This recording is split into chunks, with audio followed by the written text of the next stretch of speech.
नमस्कार, आदाब, सत श्री अकाल, जय भीम, जोहार। मेरा नाम है नवीन कुमार। एक सवाल से शुरू करना चाहता हूं और वह सवाल यह है कि मेवात में आग किसने लगाई? नूह को किसने जलाया? किसने सोहना में दंगा फैलाया? किसने वो आग गुड़गांव तक पहुंचाई? कौन पहुंचा बहादुरगढ़ तक? साइबर थाने के बाहर खड़ी गाड़ियों में आग किसने लगाई? 30 से ज्यादा स्कूटी, कारें, मोटरसाइकिलों, यहां तक कि बस में किन लोगों ने आग लगाई? किन लोगों ने हिंदू और मुसलमान के नाम पर खेल करने की कोशिश की है? किन लोगों ने इस देश के लोगों को लड़ाकर राजनीति की रोटियां सेकने की कोशिश की है? और यह सिलसिला लगातार जारी है और पता नहीं हम कहां तक पहुंचेंगे। सवाल यह है, तस्वीरों से साफ है कि दोनों तरफ के लोग शामिल हैं। यह किसी की तरफदारी का वक्त नहीं है। इधर के भी लोग थे, उधर के भी लोग थे। तय सिर्फ इतना होना है कि शुरुआत किसने की, किस इरादे से की, उसका मकसद क्या था। और इससे आगे का सवाल यह है कि इस पूरे कत्लेआम, इस आगजनी, इस हिंसा, इस बलवे की आड़ में बदनाम किसको किया जा रहा है? कहीं ऐसा तो नहीं कि सिर्फ मुसलमानों को निशाना बनाने के लिए, उसको बदनाम करने के लिए, उसको इस देश के मुख्य धारा के हाशिए पर फेंकने के लिए जानबूझकर एक ऐसा माहौल खड़ा किया गया जिससे वो सफाई की मुद्रा में आए और 2024 से पहले हिंदू बनाम मुसलमान के नैरेटिव को बल मिले और मुसलमानों को बदनाम करके राजनीति की रोटियां सेकी जा सके। सवाल इसलिए यह बड़ा है कि यह गुंडा, कानून की नजरों में एक हत्यारा, 2 लोगों को जिंदा जला देने का आरोपी खुलेआम छुट्टा सांड की तरह घूमता है और इस देश की पुलिस चुपचाप तमाशा देखती रहती है।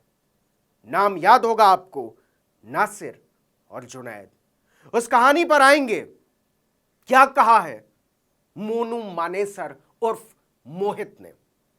क्यों कहा है, किस इरादे से कहा है और उसकी हिम्मत कैसे होती है, इस पर आएंगे। लेकिन इसके पहले एक बड़ा मौजू हिस्सा है साहिर साहब की नज्म का, और आज से कोई 50 बरस पहले उन्होंने उसको लिखा था। और मेवात के हालात में, नूह में जो हुआ है उसके मद्देनजर वो बहुत ही मौजू है। उन्होंने लिखा था कि ये जलते हुए घर किसके हैं, ये कटते हुए तन किसके हैं, तकसीम के अंधे तूफान में लुटते हुए गुलशन किसके हैं, बदबख्त फिजाएं किसकी हैं, बर्बाद नशेमन किसके हैं, कुछ हम भी सुने, हमको भी सुना, ऐ रहबरे मुल्क को कौम बता, ये किसका लहू है कौन मरा, ये किसका लहू है कौन मरा। और कोई दो राय नहीं हो सकती कि ये लहू हमारा है। इसमें कोई दो राय नहीं हो सकती कि ये मौतें हमारे भाइयों की हैं, हमारी बहनों की हैं, हमारे लोगों की है। और राजनीति इस पर तमाशा देखती है। कौन है मोनू मानेसर? 1 नंबर का लफंगा। लफंगा छोटा शब्द है, कानून के हिसाब से वो हत्यारा है। 2 लोगों को जिंदा जला देने का आरोपी।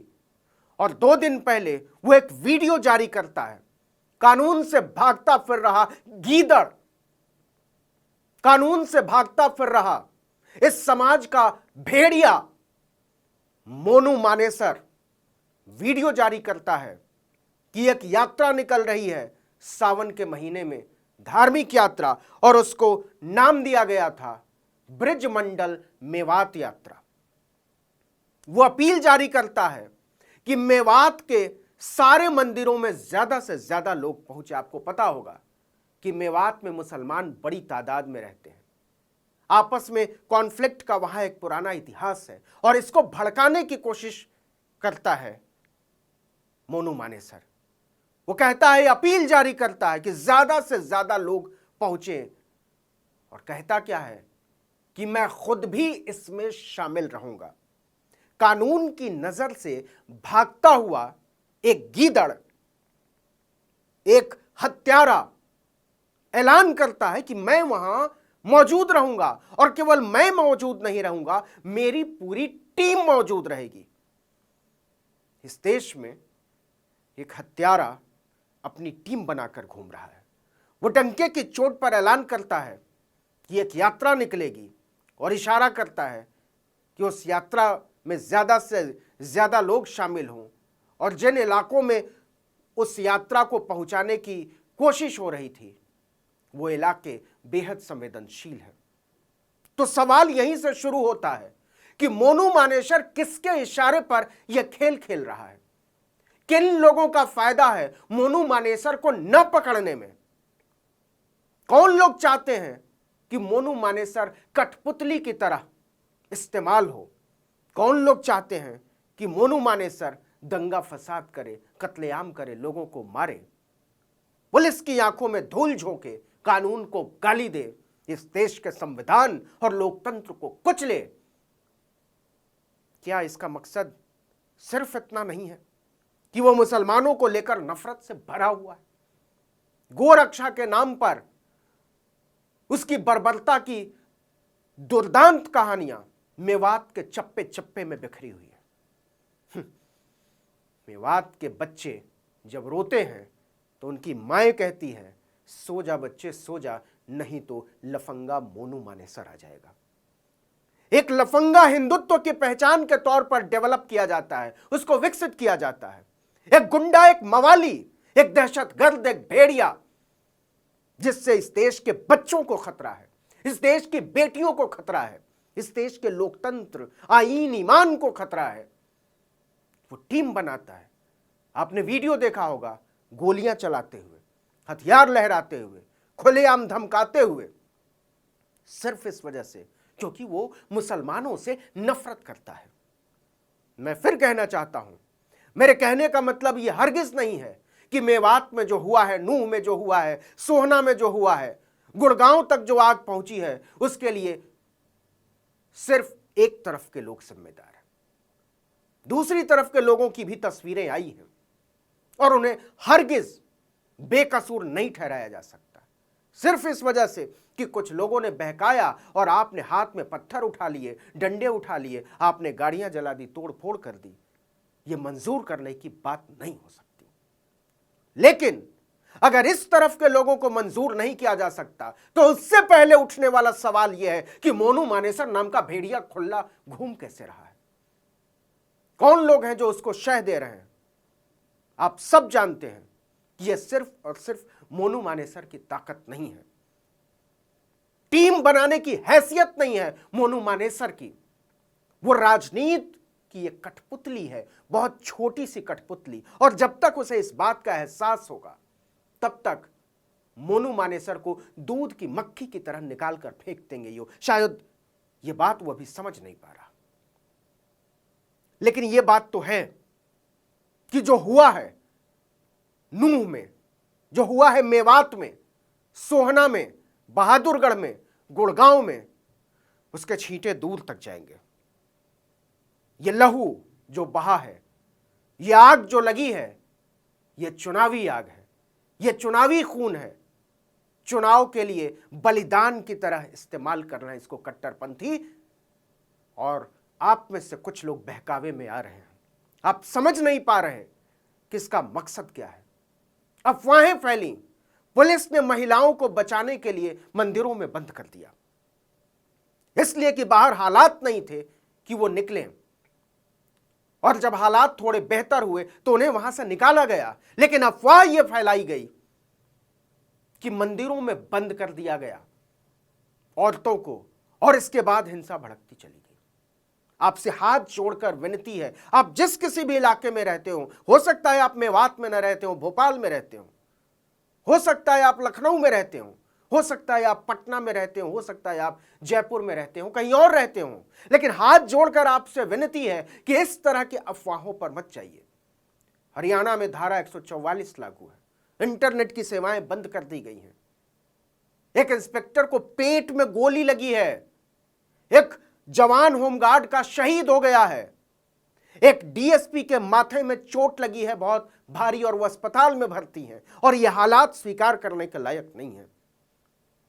यह बात केवल हिंदू और मुसलमान की नहीं है, यह बात है देश की, यह बात है अमन की, भाईचारे की, यह बात है संविधान के राज की, यह बात है लोकतंत्र के उसूल की। गोलियों से केवल आदमी नहीं मरता मेरे दोस्त, गोलियों से देश पहले मरता है। हर आदमी की उठती हुई लाश ऐसे बलवों में देश की भी लाश होती है, धरती की भी लाश होती है, इंसानियत की भी लाश होती है, प्यार करने की उम्मीद की भी लाश होती है। कितनी लाशें गिराओगे धर्म के नाम पर। अब जरा मोनू मानेसर के इतिहास को भी समझ लेते हैं। वो कौन है, उसके इरादे क्या है, वो चाहता क्या है। वो राजनीति में बहुत तेजी से आगे बढ़ना चाहता है। केवल 28 साल उम्र है उसकी, केवल 28 साल। आप जानते होंगे उस घटना के बारे में। 16 फरवरी 2023 सुबह सुबह की बात है। हरियाणा के भिवानी जिले में एक जली हुई बोलेरो गाड़ी में 2 जले हुए लोगों की लाश मिलती है। तफ्तीश होती है तो पता चलता है कि वो लाशें नासिर और जुनैद की हैं, और तफ्तीश होती है तो पता चलता है कि इसके पीछे मोनू मानेसर का हाथ है। मोनू मानेसर कौन? मोनू मानेसर की पहचान एक गोरक्षक की है। उसका दावा है कि वो पुलिस की मदद करता है गो तस्करों को पकड़ने में। एक गुंडा लफंगा मवाली डंके की चोट पर कहता है कि वो पुलिस की मदद करता है। तफ्तीश में पता चलता है कि पुलिस ने खुद ही नासिर और जुनैद को मोनू मानेसर के हवाले कर दिया था और उसके बाद उसने अपने लोगों के साथ मिलकर हरियाणा के भिवानी जिले में जंगल में ले जाकर जला दिया। ये दोनों लोग, नासिर और जुनैद, राजस्थान के गोपालगढ़ घाटमिका गांव के रहने वाले थे। राजस्थान की पुलिस तफ्तीश शुरू करती है। बहुत सारे लोगों के नाम आते हैं। जरा सोचिएगा और ध्यान से सुनिएगा कि लाश मिलती है 16 फरवरी को। राजस्थान पुलिस जांच शुरू करती है और उसके बाद 8 लोगों की तस्वीर जारी करती है 6 दिन बाद एफआईआर दर्ज होने के। 8 लोगों की जब तस्वीर जारी होती है उसमें मोनू मानेसर का नाम नहीं होता। उसका नाम नहीं होता। जो जिस पर सबसे ज्यादा शक है उसका नाम नहीं होता। जांच चलती रहती है। मोनू मानेसर छुट्टा घूमता रहता है, वो लगातार बयान जारी करता रहता है, वो अपीलें जारी करता रहता है, वो टीम की बात करता रहता है, लेकिन उसे पकड़ने की हिम्मत न हरियाणा पुलिस जुटा पाती है न राजस्थान की पुलिस। ये दो राज्यों की पुलिस का मामला। जरा सोचिए कि ये 56 इंच, 52 इंच, 36 इंच और 96 इंच करने वालों की हालत क्या है, उनकी असलियत क्या है। मोनू मानेसर नहीं पकड़ा जाता, लेकिन बहुत बवाल होता है।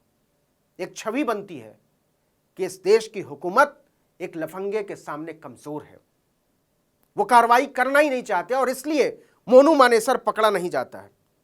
इसके करीब 6 महीने के बाद 6 जून को मोनू मानेसर की एक तस्वीर आती है और वो तस्वीर आती है राजस्थान पुलिस की चार्जशीट में। राजस्थान पुलिस की चार्जशीट में पहली बार मोनू मानेसर का नाम आता है और उसके बाद से मोनू मानेसर भागता फिर रहा है। राजस्थान पुलिस का दावा है कि वो मोनू मानेसर को पकड़ना चाहती है, लेकिन वो फरार है। लेकिन वो तो खुलेआम बैठकर वीडियो बना रहा है। बहुत आसान है वीडियो अपलोडिंग के आधार पर किसी को पकड़ना। बिहार पुलिस ने ऐसा करके दिखाया है, लेकिन राजस्थान पुलिस नहीं पकड़ती मोनू मानेसर को और वो भागता फिरता है। और सोचिए कि 6 जून को चार्जशीट जारी होती है और 31 जुलाई को, पौने 2 महीने के बाद, मोनू मानेसर बयान जारी करता है, अपील जारी करता है और वो कहता है कि वो खुलेआम लोगों के बीच आएगा और कुछ भी नहीं होता उसका, कोई पकड़ने की कोशिश नहीं होती। तो ये है मोनू मानेसर का इतिहास। और मोनू मानेसर का दावा है कि वो दरअसल गोरक्षक है और वो सिर्फ इसके लिए, गाय की रक्षा के लिए उसे छूट होनी चाहिए लोगों को मारने की, लोगों को जलाने की, लोगों को काटने की, हथियार लहराने की। यह है सियासत में गुंडों की एंट्री। मैं फिर कह रहा हूं कि यह इस तरफ या उस तरफ की बात नहीं है, यह केवल हुकूमत की बात नहीं है, यह केवल सियासत की बात नहीं है, लेकिन जो हुआ है उसको रोके जाने की जरूरत है और तुरंत रोके जाने की जरूरत है। 10 कंपनियां बुलाई गई छोटे से शहर में शांति बहाल करने के लिए गुड़गांव से। सेना उतारने की बात की गई, केंद्र सरकार से मदद मांगी गई और मदद पहुंची। हम सब उम्मीद करें कि जल्दी वहां शांति आएगी। लेकिन यहीं से एक और सवाल खड़ा होता है कि अगर कंपनियां मेवात में उतारी जा सकती हैं, अगर सेंट्रल फोर्सेस मेवात और नूह में उतारने की बात हो सकती है, अगर केंद्र सरकार सीधे सीधे मेवात और नूह और सोहना पर नजर रख सकती है, अगर मुख्यमंत्री वहां सक्रिय हो सकते हैं, तो ये सारी चीजें मणिपुर में भी हो सकती हैं, हो सकती थी और होना चाहिए। लेकिन वो कौन लोग हैं जो मेवात से लेकर मणिपुर तक धर्म का गंदा खेल खेल रहे हैं? वो कौन लोग हैं जो यहां हिंदू और मुसलमान करना चाहते हैं और वहां हिंदू और ईसाई करना चाहते हैं? इस खेल को समझिए। आपसे हाथ जोड़कर अपील है और बहुत प्यारी सी अपील है कि रहना हमको और आपको साथ में है। इस देश पर राज करने वाले ये राजा लोग, मैं प्रतिनिधि नहीं कह रहा हूं, ये राजा लोग चले जाएंगे। रहना हमको और आपको है, हमारे बच्चों को और आपके बच्चों को है, जीना हमको और आपको है, साथ खेलना हमको और आपको है, साथ पढ़ना हमको और आपको है। क्या ही खूबसूरत बात होगी कि मेरी बेटी की शादी में उस तरफ के लोग आकर गीत गाएं और आपकी तरफ की बेटी की शादी में हमारी तरफ के लोग जाकर नाचें। ऐसा ही है ये मुल्क और हम ऐसा ही बन के रहना चाहते हैं। लेकिन हमको लड़ाया जा रहा है और लड़ाया जा रहा है सिर्फ इसलिए कि चुनाव आ रहे हैं। जब भी देश में चुनाव आते हैं, दंगे, फसाद, बलवे का माहौल बनने लगता है। क्यों? वो कौन लोग हैं? उनकी तस्वीरों को आप पहचानते हैं, उनकी नजरों को आप जानते हैं।